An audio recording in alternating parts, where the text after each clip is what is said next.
My name is Deyemi Okolawon, and the truth is, none of you here today should know who I am. Primarily because, like she said, something negative happened to her that has turned her life around. Let us not pray to be kidnapped before our lives change, okay? But sometime right after university, I was looking for a job and I walked into this place. I've been, you know, granted an interview. I sat down with this man and we had a conversation.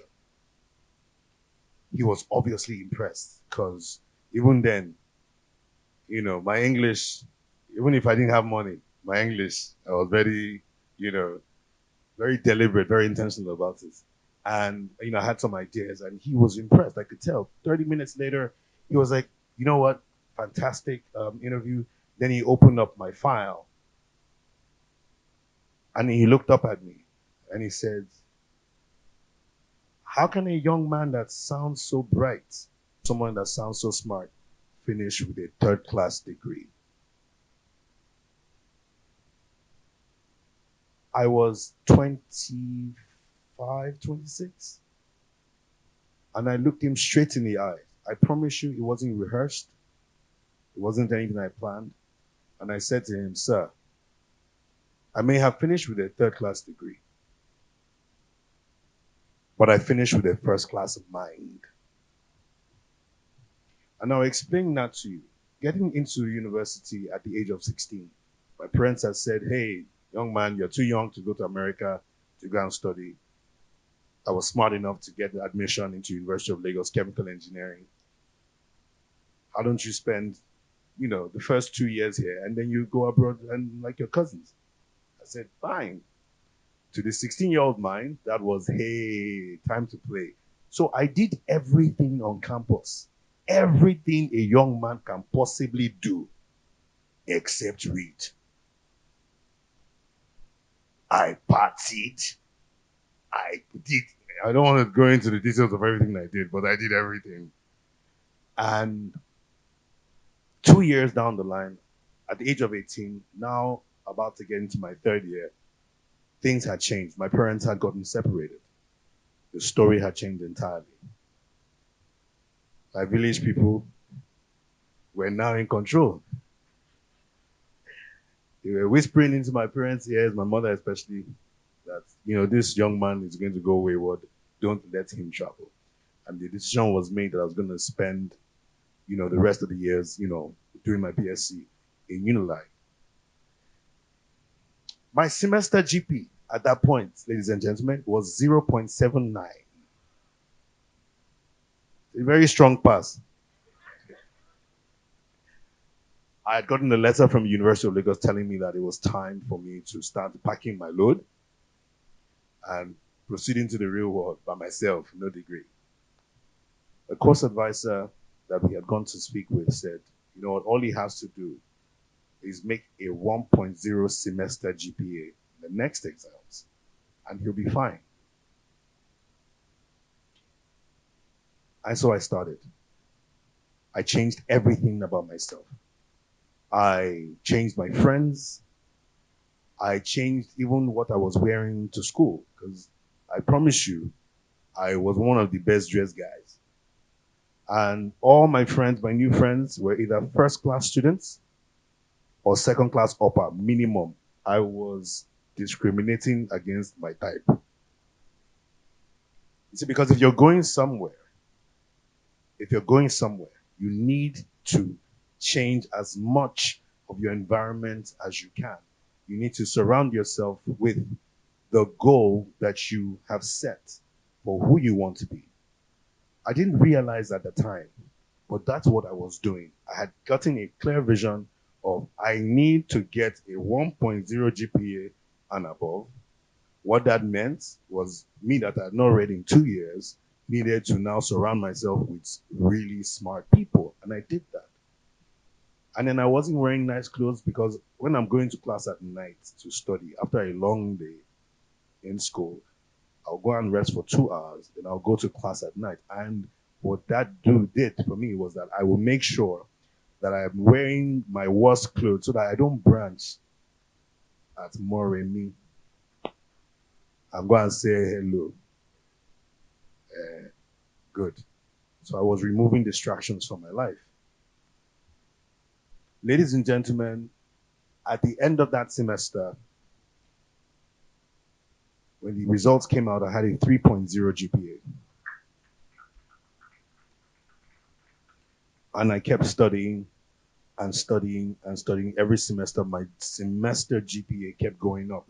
My final semester GPA, Chemical Engineering, University of Lagos, was 4.0.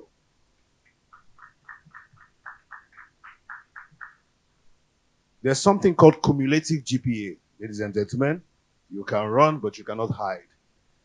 I ran a good race, but the cumulative gave me a strong third class that I'm today very proud of. Um, and so when I walked into that office and I was being interviewed, and the man asked me that question, how can such a smart young man finish with such horrible grades? You see, because they don't show your transcripts, they just show the final results. I said to him, sir, I may have finished with a third class degree, but I graduated with a first class mind. So I wasn't lying.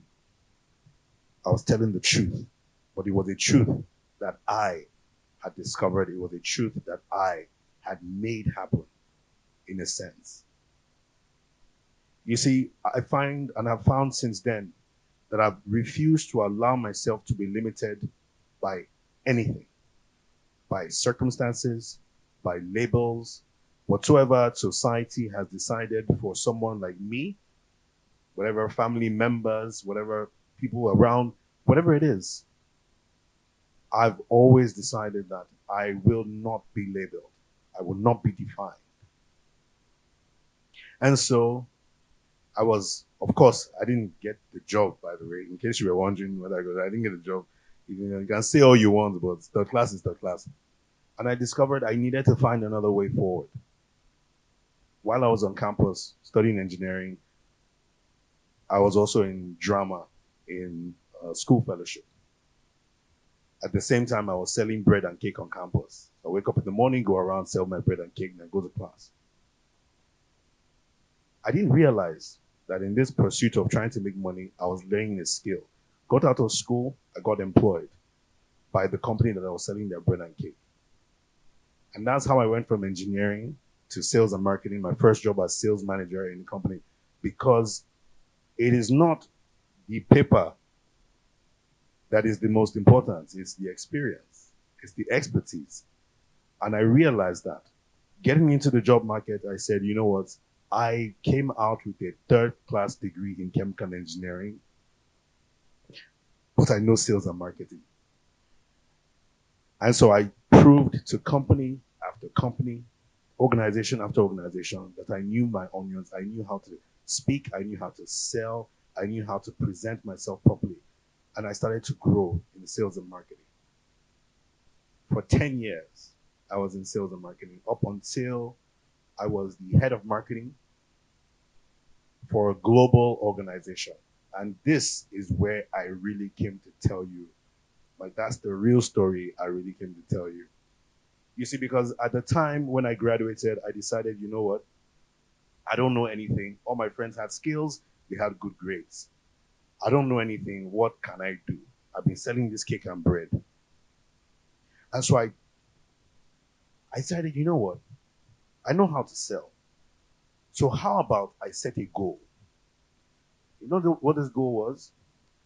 I decided I want to be the head of marketing for a multinational organization, earning in excess. This is 2007, 2008, earning in excess of 300,000 naira.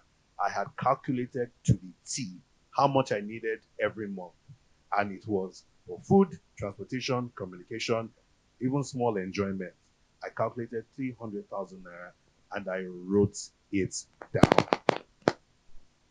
I wrote it down and I wrote it down and I decided this is what I want to be. I dreamt. And that's where I'm here to tell you guys today that dreaming is the most powerful thing that you can do. I want you to take a moment right now to think about your life. A good way to think about it is think about how much you're earning right now. Think about how much you would like to earn a year from now. Guys, multiply that number by 10. Have you done that? Multiply that number in your head by 10. That is just the beginning of your dream. I've always reached for the impossible to the point where truly no catchphrase, impossible is nothing. I set a goal to become an A-list Nollywood actor. Remember, I'm in sales and marketing. I know how to sell myself. I looked into the industry and I realized there's nobody like me. There's no chemical engineer with a third class who understands how to sell. And for the first time, they made the mistake of giving me a product that I'm in full control of. I did not have any yoga, and I carried myself and I established myself in the industry. You see, with every dream, you have to have a plan. With every dream, you have to have a plan. But if you do not even dream, you can never get that plan. And if you don't push yourself, you're not really dreaming. If you do not push yourself, you are not dreaming. You see, if you do something that you think you can achieve, it's not a dream. It's just you living. If you take a grain or a seed or something and you throw it outside, you're not really trying to plant anything. But if it enters the right ground, it will grow. Naturally, we will all grow. We're all going to grow and die at some point. So you have to be intentional about the kind of growth that you want to see. You will grow whichever way. So if you don't dream specifically and stretch yourself, you're not going to grow in the direction that you want. Having now dreamt, you must have a plan. To be limitless is really about the size of your dream. And I've found that at the base of everything that is wrong with humanity is fear. The fear of failure, the fear of rejection, the fear of loss. We have, if you look at every issue that you probably have in your life, at the back of it, there's the spirit of fear. You see, but I'm convinced that I do not have the spirit of fear. I have the spirit of excellence. And excellence will make a way for you anywhere in this world. It is very important that we stop limiting ourselves. It is very important that we start to dream, that we dare to dream. That's why I said, think about where you are right now. One of the easiest things to calculate. You may not be able to calculate your achievements. You can calculate how much you're earning. You can use that as a good yardstick. Look at how much you decided you want to earn by next year, in a year or two from now. Multiply that by 10. You are just starting to dream. You are just starting to dream. The next step, you will sit down, write this goal, then write a plan. Think of any way. There's no stupid plan. If I had told somebody I want to become an international actor, but I'm going to go through LinkedIn, what do you think will have happened? They will have said, you're joking, you're a dreamer, well, you're a dreamer, those kind of things. But that's exactly, I wrote down a plan and I executed one of the plans that I wrote down. How many of us here have been afraid to dream? How many of us here have refused to plan our way out of this circumstance that we are in right now into the life that we want? My job is not really to be an actor, to entertain people. My real job, and the reason why I'm here, is to share one simple message. Never, ever allow your current circumstances limit the size of your dreams. Thank you very much, ladies and gentlemen.